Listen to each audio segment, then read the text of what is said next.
Milarepa's teacher was called Marpa. Oh, yeah. Marpa, the translator, is often known as. And his master was Naropa, who's quite well known, the 6 yogas of Naropa.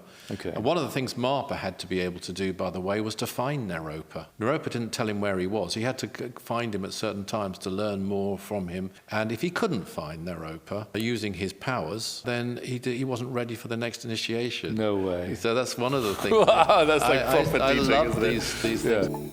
The Spiritual Freedom Show with Richard Lawrence, where politics is not the answer, materialism counts for nothing, and spirituality will set you free. Richard. Darren. So last week we started a conversation inspired by some of your recent incredible experiences and some of the questions that we had as a result of that, particularly around spiritual evolution. Great questions, by the way. Yeah, they were very good. Yeah. And so I'd like to continue with some of those this week. Sure. Actually, keep on that thread. And where we got to last time was you had shared some thoughts about the ascension and the road to ascension, I guess. Can we just pause there for a moment Yeah. and just say how wonderful, absolutely wonderful the Ascended Masters are, please? Let's recognize that. Let's do that, because these are men and women, first of all. These aren't all men.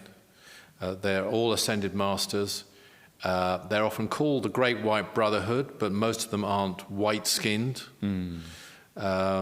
They are from different cultures, different races, different backgrounds. They represent different traditions of teaching here.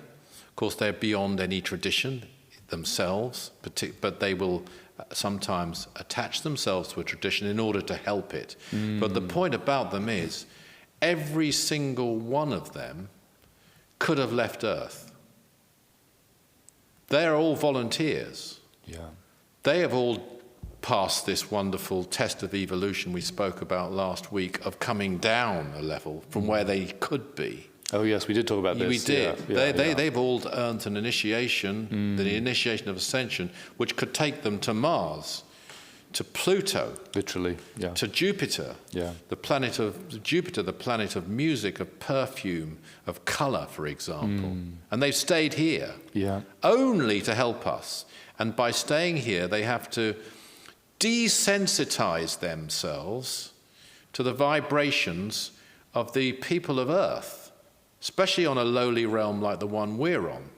And even on, say, the level above this, level 2, that is a level with all greatest possible respect for, I want to say dullards, but that's, who am I to say that? But, people who are still imprisoned by materialistic basic thought. They're not bad people, but they're not good people particularly either. And these are very populated realms. And if you go to the lower ones, strangely enough, I believe, a good person, which is an unusual thing, on one of the lower realms, particularly perhaps what we might call level -1, would be a very unusual person. Totally. And might, strangely enough, be nearer to enlightenment than even though they're at a lower level at the moment, than someone on, say, level 2. I don't know. You can't be dogmatic about any of those things. But anyway, the point is, for an ascended master, these are all very lowly levels.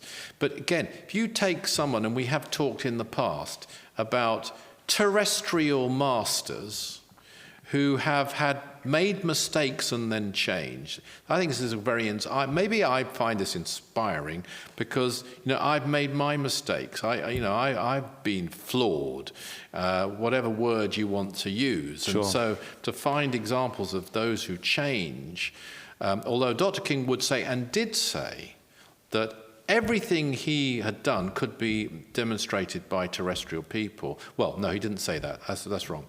But he said that certain of the things that he's done could be done. I remember having a walk with him one day, and this is a personal anecdote, but I felt then, I was in my 20s, and I was very conscious of the fact I wasn't really helping him in the way I would like to, and I was irritating, it seemed to me, to him, and so on.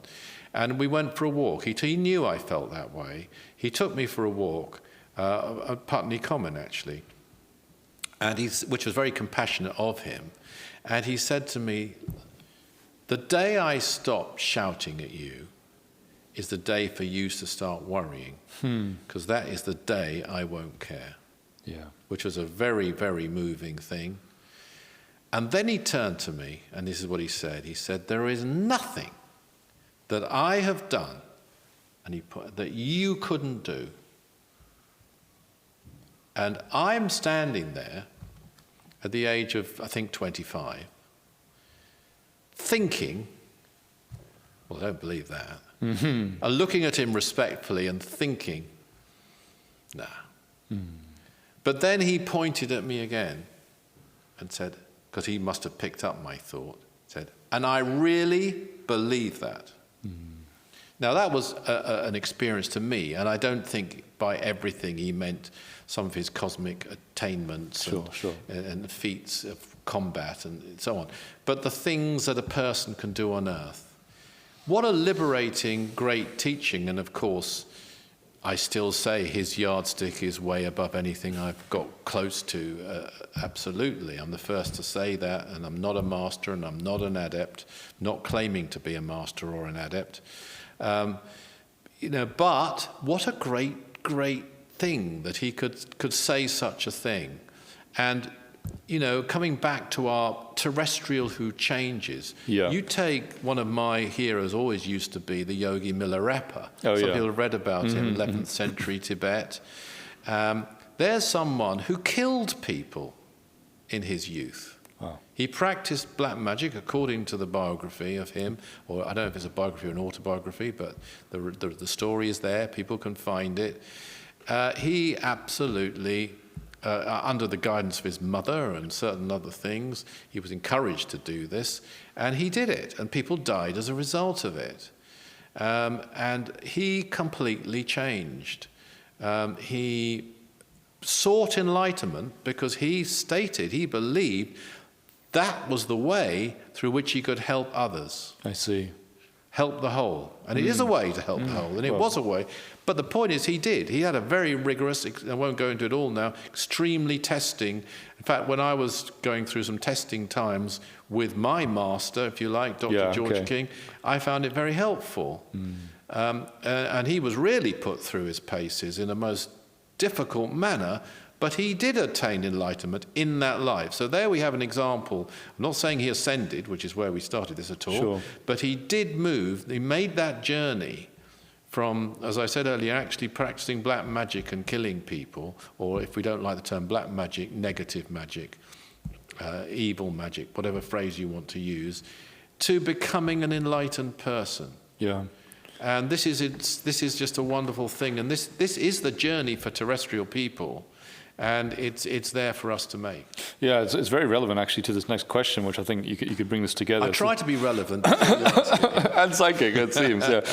Does evolution only take place when one leaves one cycle of life to another, or can one still evolve within the cycle of a single life? And that's kind of, absolutely. There we have someone who did, Milarepa, just one example. Take another one. Milarepa's, and I was very much into Tibetan yoga, and I had a guide who I called Lama Rinpoche, but his real name was as a well-known name, and I didn't particularly wish to use it. Sure. And I had he helped me for years, actually, and it was very helpful indeed. One of the things he used to say to me, though, when Dr. King was alive, he used to tell me off for not being more helpful to my master. He would, and I'll tell you one of the great things he said to me, because I was always given a leadership position by Dr. King, and he would say, this is one of the things this guide, I'm off topic a bit, said to me is, he said to me one day in a message, just because you're the best leader, it doesn't make you the best person. Remember that. So, I mean, I think we may have mentioned that before, but if you've got a good guide, and I could have written the good guide, so, but seriously, if you've got a good guide, they will not always tell you what you want to hear. They'll tell you what you need to hear. If you're always getting compliments and flattery and nice things, I would question the guide a bit. Sure. Yeah. Unless you're a really, truly outstanding person. And if you're a terrestrial person, you won't be. Yeah. Let's just be honest. Unless you're ascended. Anyway, I've strayed off what you asked me. It's clear in terms of what you're saying that we're evolving. We can change in one life, yes, absolutely. I mean, there are some wonderful examples of people. I was going to go on there. Milarepa's teacher was called Marpa. Oh, yeah. Marpa, the translator, is often known as. And his master was Naropa, who's quite well known, the 6 yogas of Naropa. Okay. And one of the things Marpa had to be able to do, by the way, was to find Naropa. Naropa didn't tell him where he was. He had to find him at certain times to learn more from him. And if he couldn't find Naropa using his powers, then he wasn't ready for the next initiation. No way. So that's one of the things. Wow, that's like proper I teaching, love isn't it? these things. And Naropa's teacher was known as Tilopa. Now, here's another interesting thing. Tilopa, in his youth, was said to have, so I suppose we're back into the 10th century, maybe 9th, certainly 10th now, AD. He was said to have been a pimp, what we'd now call a pimp. He worked in a brothel, he was a procurer for a prostitute and a bouncer. And he completely changed. He completely renounced it. So here's another example. And he became one of the great enlightened gurus of Tibetan yoga. Wow. Yeah. I mean, if there's ever example, there's an So, example of course, one can change. One, has to put right one's wrongs as far as one possibly can. And don't forget, too, the beauty of service. You can put right. There's this wonderful story about Gandhi, and I can't quite. I might have it the wrong way round. But a man came to him, and it was during the conflict, I think, between Hindus and Muslims. And they had killed the other one, whichever way round it was. And they asked Gandhi what he should do. And he said, well, adopt a child of that religion and raise them, an orphan. I think that's the story. I think I've got it right. But you can serve, you can repay, if you do everything you can for whoever you've wronged. But sometimes you can't. And if you've killed people, you can't at the moment. But you can go out and save lives. You can save many, many more lives. You can serve others in other ways, and thereby you'll start to repay and transmute some of your debts. Yeah. I think that's an inspiring thought because if we're evolving and evolving all the time, then it just starts to think, wow, everything I do really does matter actually. Yeah. In terms of ultimately, my spiritual evolution, my state of consciousness, and we. Because you kind of think, well, maybe, I need to wait to the end of this life and then maybe something will change in the next life and then I can go on. But it's all happening. It's all happening. I mean, it's all happening now, isn't it? I think also it kind of goes back to the point about just the nature of what we are. Because if we think about ourselves like our body is like a robot, our brain is a computer, and that this is a vehicle for the soul and for consciousness to experience, then we start to get a different perspective on what evolution is all about. That it's not this like biological process that's just taking place. It's actually, this is only in service to the greater story that we're trying to tell here in these 2 episodes, which is about the spiritual evolution and the evolution of consciousness. Absolutely, to the source. And one of the things for many, many years, I love all the freedoms, and I've learned through the spiritual freedom show to love the higher freedoms even more than I ever did. I used to wrongly think they're a little bit theoretical. Sure. They're fascinating, but no, these are practical teachings, even the higher freedoms. I realize that now. But for years I was very focused, particularly on the 4th freedom. Now I'm very, very, very focused on the 5th freedom as a practical living thing. But the 4th freedom, one of the things I loved about it, it's so enabling and empowering. Because it basically answers this questioner, really. Because it tells you exactly what to do and it spells it out in a very definite, just almost like with greatest possible respect here, a recipe. You do this, you put that in, you do that. And it's analysed in that brilliant way that Mass Sector 6 does. And, and here's the statement, freedom from ignorance, which, by the way, is the only major sin, we've discussed that before. Freedom from ignorance can be wrought about by all terrestrials who are willing to expend sufficient energy to bring this elevated state into being. So that's basically, yes, you can do it if you're willing to expend the energy. It isn't just going to happen. And then it goes through and tell you what you do physically, what you do mentally, what you do psychically, which often gets missed. Sure. And then what you do after that stage to transmute the mental energies upon the plane of inspiration. And it tells you exactly how to do that to enter the enlightened state. If you follow those procedures, and of course service is absolutely at the core of it, because you have to manipulate your karmic pattern through service, that's spelt out in here. Yes, everybody can gain enlightenment. It's only application. No, And following the correct procedures. Yeah, no, I love that, because it's not just a book that describes evolution, it's a book that gives you the key to evolution. It's pragmatic, Yeah. as well as deeply profound. That's unusual. Usually those two things aren't quite the same. But in here they are. And difficult to find in one place, usually. Yeah. Another question here that came in around this topic was whether evolution ever ends. That's one of those, the greatest truths are always paradoxical. And what it does, I'll answer it very simply actually, evolution ends after the end. Yeah. We'll close on that. These are meditations. This is where much speech leads inevitably to silence, as per that wonderful avatar Lao Tse in the Tao Te Ching. It doesn't end as long as we're in manifestation. Yeah. But when we leave manifestation, there is no such thing as a beginning or end. The absolute, which is where we go, is the stage before the beginning and the stage after the end. And that's a direct quote from the 12th blessing. Yeah, that's beautifully put. I love that. So it's a great question. I'm not belittling it. No, it's a great answer as well. It's an important question. Yeah, because that's the kind of depth that we need to be willing to plumb. It's a deep question, Yeah. and it's one really that requires meditation. I think I'm trying to remember now. There was even a lecture in which the master said, hypothetically there's an end, but it just could go on and on and on and on. Something in that spirit.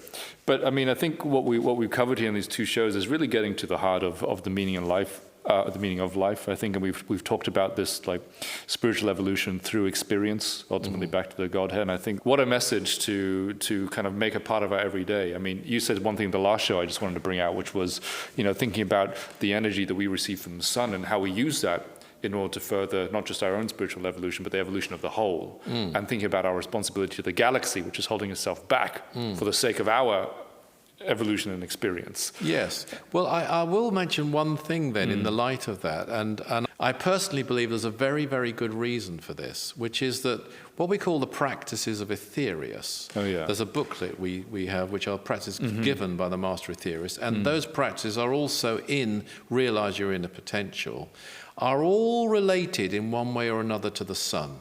And of course, it was the Master Aetherius who told us we are just solidified sunlight. That's what we are. And if you look at those practices, and some are familiar with them, the breathing and recharging, of course, well, and prana comes from and through the sun, so as does air. And then if you look at any of them, even the traveling practice for those who know it, you travel, if you remember, if you can't travel facing forwards, which is the best way to travel in a vehicle, you travel with your right side because it's your sun side. So even in there, you have this predominance of the sun. If we refocus ourselves to an awareness of solar energy, in my own opinion, because the Master Aetherius has the power, and often uses it, actually, to invoke the lords of the sun. And I think you have to be in a certain position to do that. And it wouldn't surprise me at all, in fact I would tend to believe, but it's a personal opinion, that a master like the Master Aetherius could be an aspect of a lord of the sun. But that's a different point. But clearly everything, and the New Age teaching is down to energy and use of energy. Right. Energy being at its highest, even above mind. And that's stated in the second freedom, that it's above love, and its purest state is above mind. So this is a pure force that we use all the time. And if we use it as never before, I mean, one of our problems is not just the misuse, that goes on, but the underuse. Yes, totally. Let's use solar energy, the energy of the cosmos, the energy that comes from and through the sun, and let's create world peace, let's create freedom, let's create our own enlightenment, let's evolve through the use of this energy. Beautiful message to end it on. Thank you, Richard. Thank you. Everybody's down here. Thanks for tuning into the show. Now, if you enjoyed that episode, don't forget to subscribe for more wisdom from the 9 Freedoms. If you'd like to find out more about the 9 Freedoms, about Mars Sector 6 by Dr. George King, go to our website, that's aetherius.org. Richard and I love hearing from you, receiving your comments, your questions on your spiritual experiences, and talking about them on the show. So do write to us, share them with us at spiritualfreedom@richardlawrence.co.uk. Always remember that service is the jewel in the rock of attainment. See you next time.